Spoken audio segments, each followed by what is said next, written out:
Oitavos de final. É aqui que o Mundial deixa de ser uma festa e começa a parecer uma operação cirúrgica. E este ano, cada jogo a eliminar está debaixo de dois holofotes ao mesmo tempo. Um é futebol puro, o outro é política de Washington. Porque este torneio está a decorrer em solo norte-americano, no meio de uma presidência que se recusa a ficar fora do relvado. Comecemos pelo que já aconteceu, porque 2 destes jogos já terminaram e os 2 finais caíram como murros no estômago. Marrocos acabou de destruir o Canadá em casa, 3-0, e não há maneira suave de disfarçar esse resultado. O Canadá chegou a este Mundial como co-anfitrião, com uma história real a ganhar forma, uma jovem geração dourada, um público em casa que ficava mais ruidoso a cada jogo, e a sensação crescente de que este país acreditava mesmo que podia ir longe no seu próprio torneio. Marrocos apareceu e lembrou a todos porque chegou a uma meia-final há não muito tempo e porque simplesmente não se deixa intimidar por grandes palcos nem por grandes multidões. Os Leões do Atlas têm um guarda-redes que cresce precisamente nestes momentos. Uma defesa que se recusa a entrar em pânico e agora estão nos quartos de final à espera de saber quem sobrevive à França contra Paraguai. E esse jogo da França continua a ser comentado, mas por razões que pouco têm a ver com o futebol em si. A França ganhou por 1-0, com Kylian Mbappé a marcar de pênalti na segunda parte. Mas o golo nasceu de uma revisão de vídeo que confirmou uma falta sobre Désiré Doué dentro da área. E os jogadores do Paraguai rodearam o árbitro como um enxame no momento em que a decisão foi confirmada.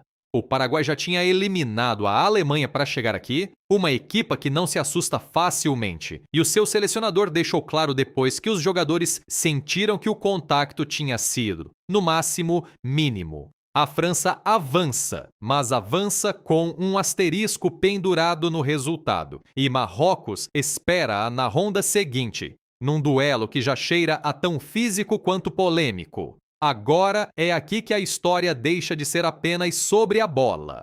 Todo este Mundial decorre à sombra do homem sentado na sala oval. E é impossível falar honestamente deste torneio sem falar dele. Donald Trump quis ser o rosto deste Mundial desde o momento em que os Estados Unidos, o México e o Canadá ganharam o direito de o organizar. E agora que o torneio está mesmo a acontecer, recebe exatamente o foco que queria. Só que uma boa parte desse foco é desconfortável para a FIFA.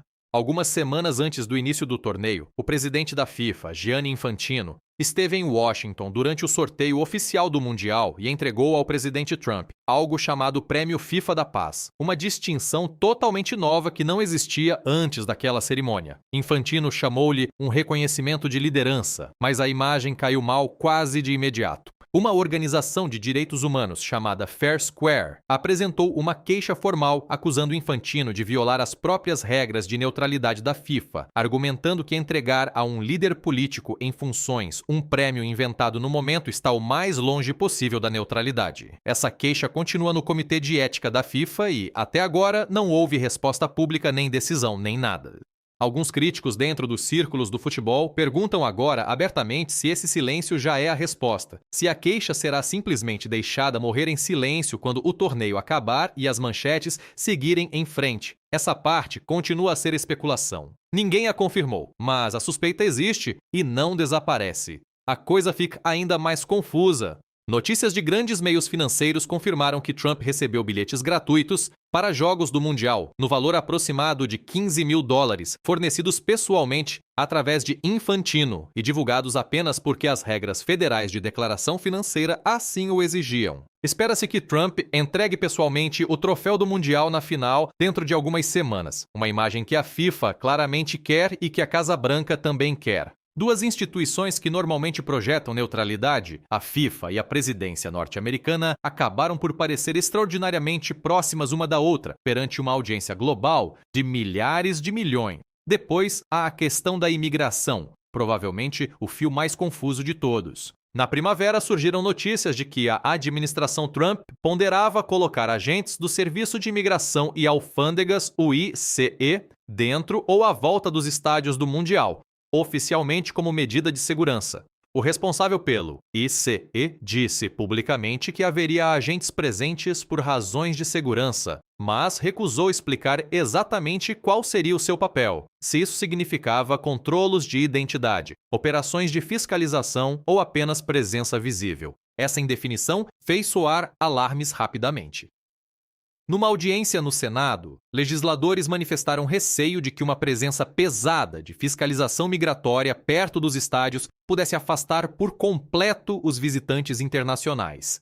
E um membro do Congresso avisou diretamente que a própria retórica da administração podia impedir adeptos de futebol de reservar uma viagem para ver estes jogos ao vivo.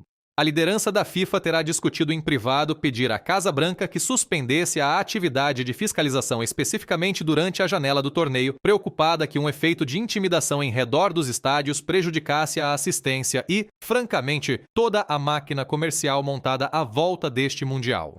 Mais de 120 organizações de defesa dos direitos dos imigrantes foram ainda mais longe, avisando publicamente os cerca de 10 milhões de visitantes esperados nas cidades, sede de que poderiam enfrentar riscos sérios sob as políticas atuais. Um aviso dirigido, sobretudo, a famílias com estatuto migratório misto e a viajantes com qualquer incerteza na documentação. O comitê organizador de Miami disse depois ter recebido garantias pessoais do secretário de Estado de que o ICE não estaria colocado dentro dos estádios, o que sugere que a campanha de pressão teve pelo menos algum efeito. Mas essa garantia abrangia apenas uma cidade-sede e chegou bastante antes de o torneio começar realmente. Por isso, a forma como essa promessa se mantém em todas as cidades continua a ser algo que adeptos e jornalistas observam com atenção.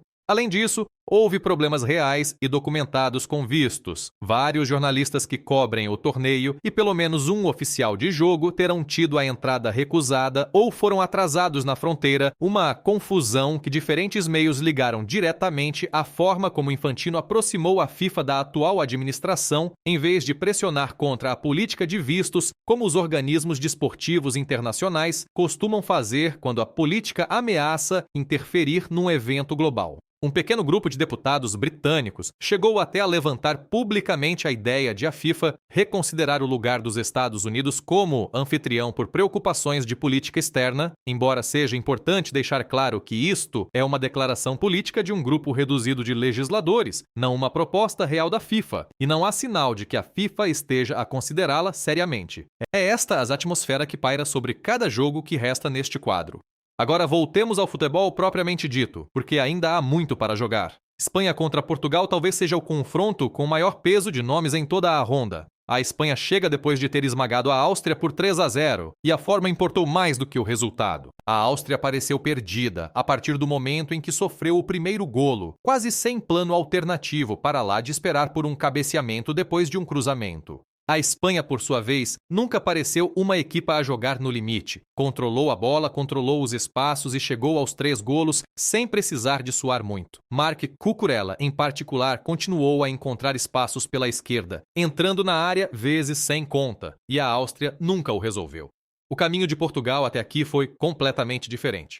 O jogo contra a Croácia desenrolou-se como uma série dramática própria. A Croácia marcou primeiro, depois veio uma sequência de golos anulados, foras de jogo, uma revisão de pênalti, com o vídeo-árbitro a tornar-se praticamente uma personagem principal do encontro. Cristiano Ronaldo finalmente marcou num jogo a eliminar de um Mundial, um marco enorme, tendo em conta o ponto da carreira em que está. Mas o golo da vitória veio depois de ele já ter sido substituído, marcado por Gonçalo Ramos.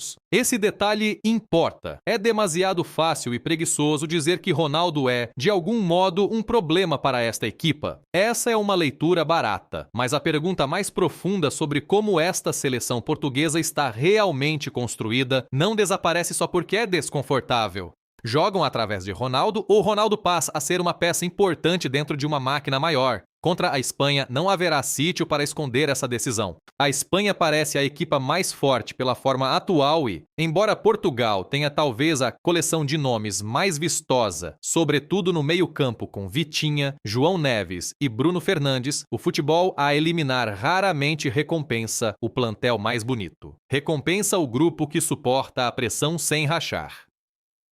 Brasil contra Noruega vem a seguir.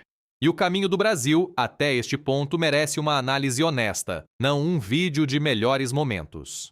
Sim, venceu o Japão e avançou, e tecnicamente isso é tudo o que importa no papel. Mas vendo o jogo em si, o quadro fica mais turvo. Pareceu menos uma equipa a marchar confiante rumo a um troféu e mais um grupo a quem disseram para continuar a empurrar, tentar algo individualmente e confiar que, eventualmente, uma tentativa resultaria. Contra o Japão, essa abordagem funcionou. Gabriel Martinelli saiu do banco, teve impacto e marcou o golo que contou.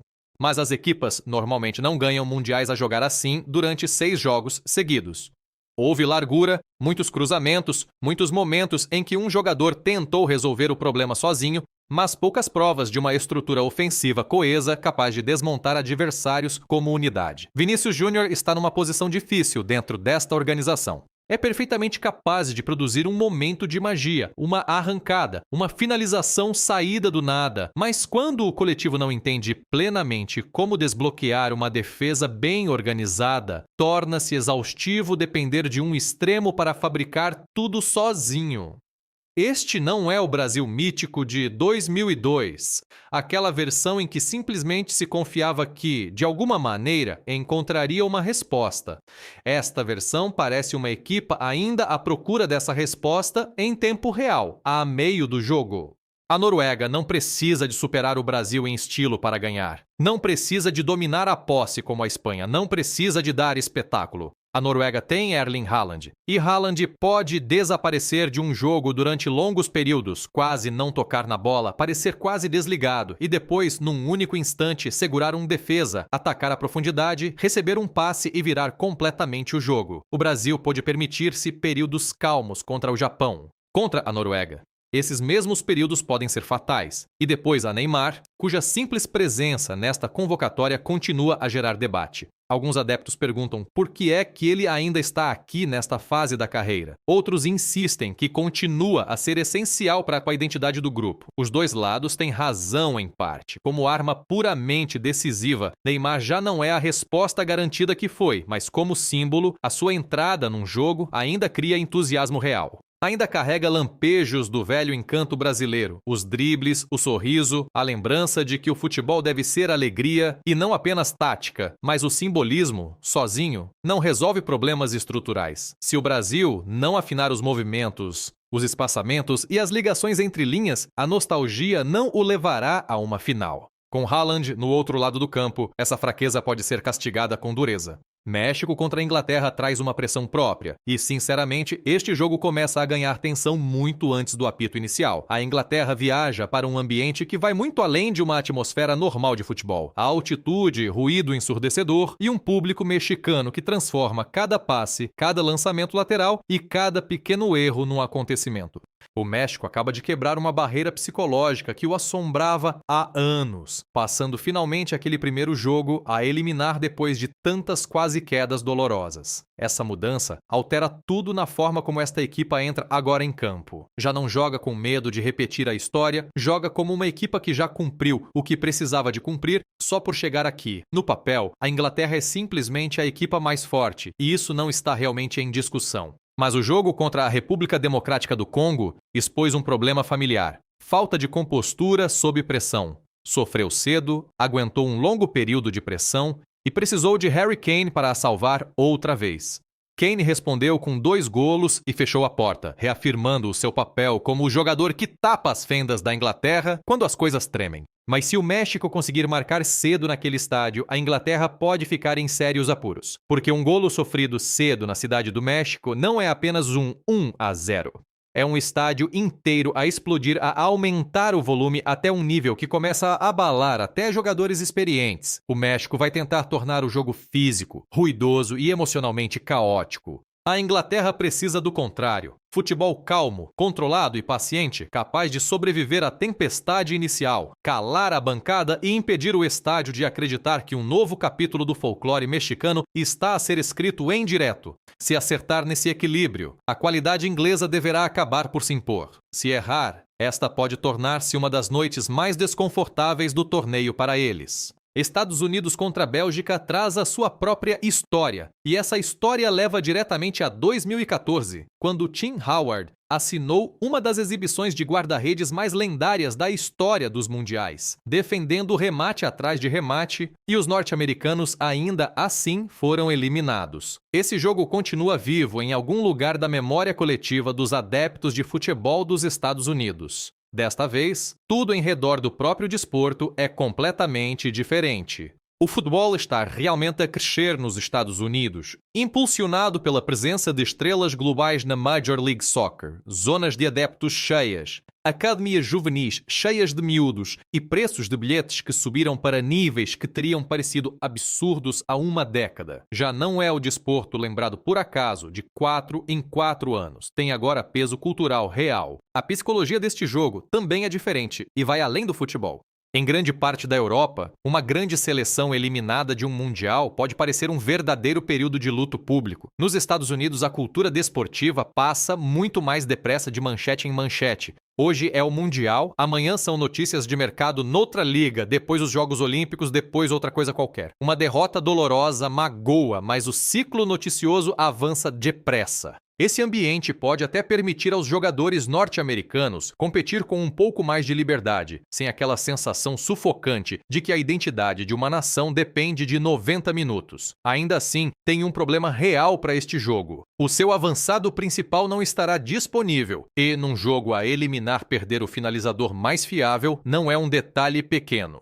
Às vezes, toda a diferença entre criar pressão e transformá-la num golo está em ter um jogador específico na área no momento certo. A Bélgica também não entra com verdadeira calma. O jogo contra o Senegal foi quase caos. Esteve a perder por 2-0, respondeu com golos tardios, sobreviveu ao prolongamento e acabou por escapar nos penaltis. Há espírito de luta nessa história, claro, mas há também uma pergunta legítima sobre quantas vezes uma equipa pode sair desse fogo antes de ele finalmente a apanhar. Os Estados Unidos jogam em casa, mas sem o avançado mais perigoso. A Bélgica está testada pela batalha, mas é extremamente irregular. Ninguém que veja este jogo deve esperar que um dos lados apareça e consiga uma vitória rotineira. Se a Bélgica voltar a cair adormecer nos minutos iniciais, o público da casa pode sentir sangue de imediato. Se os Estados Unidos pressionarem de forma demasiado agressiva e deixarem espaço nas costas, a Bélgica tem qualidade individual suficiente para os castigar. Depois há a metade inferior do quadro, que produziu talvez o final mais dramático de toda a ronda dos 32. O Egito bateu a Austrália nos penaltis depois de um empate a 1, vencendo a decisão por 4-2. E para o futebol egípcio, esse resultado é verdadeiramente histórico. A sua primeira vitória de sempre numa fase a eliminar de um mundial. Não foi um jogo bonito. Foi tenso, áspero e de nervos em franja do princípio ao fim, mas é exatamente esse tipo de jogo que acaba por ser recordado anos depois. Mohamed Salah não fez um espetáculo individual, mas quando chegou a sua vez na marca dos penaltis, marcou sem hesitar. A Austrália ainda tentou um truque tático inteligente, lançando um guarda-redes especialista em defender penaltis especificamente para a decisão, lembrando que, por vezes, um bom plano simplesmente não sobrevive ao contacto com o momento para o qual foi pensado. O Egito avança agora não como uma história simpática de outsider à margem do torneio, mas como uma equipa que já provou conseguir sobreviver a uma verdadeira guerra a eliminar. À sua espera está a Argentina, e este próximo duelo escreve o próprio título: Salah contra Lionel Messi. Esse nome por si só não precisa de mais promoção, mas a Argentina também não chegou aqui num passeio fácil. Precisou do prolongamento para bater Cabo Verde por 3-2 e a celebração depois pareceu a de uma equipa que acabara de eliminar um gigante, não uma estreante em mundiais. Sinceramente, essa reação fez sentido. Cabo Verde recuperou de desvantagem 2 vezes nesse jogo, e o segundo empate foi um dos melhores golos individuais de todo o torneio até agora. Depois de uma exibição assim, chamar pequena nação a esta equipa quase soa a falta de respeito. Aquilo foi futebol de elite, de nível altíssimo, e depois há o guarda-redes deles, 40 anos, e a jogar como se isso não significasse absolutamente nada, mantendo Cabo Verde no jogo contra a Argentina uma e outra vez quase sozinho. A defesa ao livre de Messi, em particular, tirando da gaveta um remate que já parecia destinado ao fundo da baliza, será repetida durante anos. O número de seguidores dele nas redes sociais explodiu depois dessa exibição, passando os 20 milhões quase de um dia para o outro. E de repente, pessoas de todo o mundo que nunca tinham ouvido falar deste guarda-redes nem desta seleção conhecem agora os dois nomes. Cabo Verde está fora do torneio, mas na verdade não perdeu um único jogo no tempo regulamentar em toda a competição. Para muitos adeptos neutros, tornou-se discretamente a história mais memorável deste Mundial. A equipa de que as pessoas ainda vão falar muito depois de o troféu ser entregue. A Argentina avança como campeã em título, mas ninguém que viu aquele jogo saiu a acreditar que esta equipa parece intocável. Por fim, Suíça contra Colômbia completa o quadro, e embora lhe falte o poder de estrela de outros duelos, pode acabar por ser um dos jogos mais fechados e taticamente teimosos de toda a ronda. A Colômbia passou pelo Gana por 1-0, um resultado construído sobre um golo cedo, um golo anulado a Luiz Dias e depois uma exibição defensiva disciplinada e pouco glamourosa durante o resto do jogo. Isso é, na verdade, uma mudança notável nesta seleção colombiana. A velha reputação pintava-a como uma equipa vistosa, forte nas alas, a viver do brilho individual e de Dias a ultrapassar defesas. Esta versão parece diferente, concede muito pouco, recua como unidade e trata cada perda de bola como uma crise real. A Suíça, entretanto, continua a ser o nome mais silencioso de todo este quadro, mas criou o hábito real de aparecer precisamente quando ninguém está a prestar atenção. Bateu a Argélia por 2-0 sem verdadeiro drama, sem fogos de artifício, sem sustos, apenas com futebol profissional e eficiente que fez o trabalho. Este confronto parece notavelmente equilibrado no papel. A Colômbia traz um pouco mais de faísca ofensiva e imprevisibilidade. A Suíça traz compostura e frescura. Não é o tipo de jogo que gera enormes manchetes antes de acontecer, mas tem todos os ingredientes para se tornar um dos duelos mais fechados, físicos e realmente desconfortáveis de toda esta ronda. Daqui em diante, este torneio deixa de perdoar fraquezas a quem quer que seja. Se uma equipa tiver dificuldades na saída de bola, os adversários vão caçar essa falha sem descanso. Se uma equipa sobreviver apenas de brilho individual, será forçada a defender com estrutura e disciplina para as quais claramente não foi construída. Se uma equipa continuar a sofrer cedo, pode simplesmente ficar sem tempo para recuperar. E se uma equipa se apoiar demasiado numa bela narrativa de outsider, basta uma bola parada para acabar completamente com essa história. Por baixo de cada um destes jogos, porém, essa corrente política continua a correr. A queixa ética contra Infantino permanece sem resolução. A questão do ICE nos estádios ainda não foi totalmente respondida cidade a cidade. Os problemas de vistos para jornalistas e oficiais continuam a surgir em segundo plano. E algures nas próximas semanas, Donald Trump ainda deverá entrar num relevado de Mundial e entregar o troféu à equipa que sobreviver a esta prova brutal. Um momento que a FIFA claramente quer para as câmaras, esteja ou não confortável para todos os que estiverem a ver.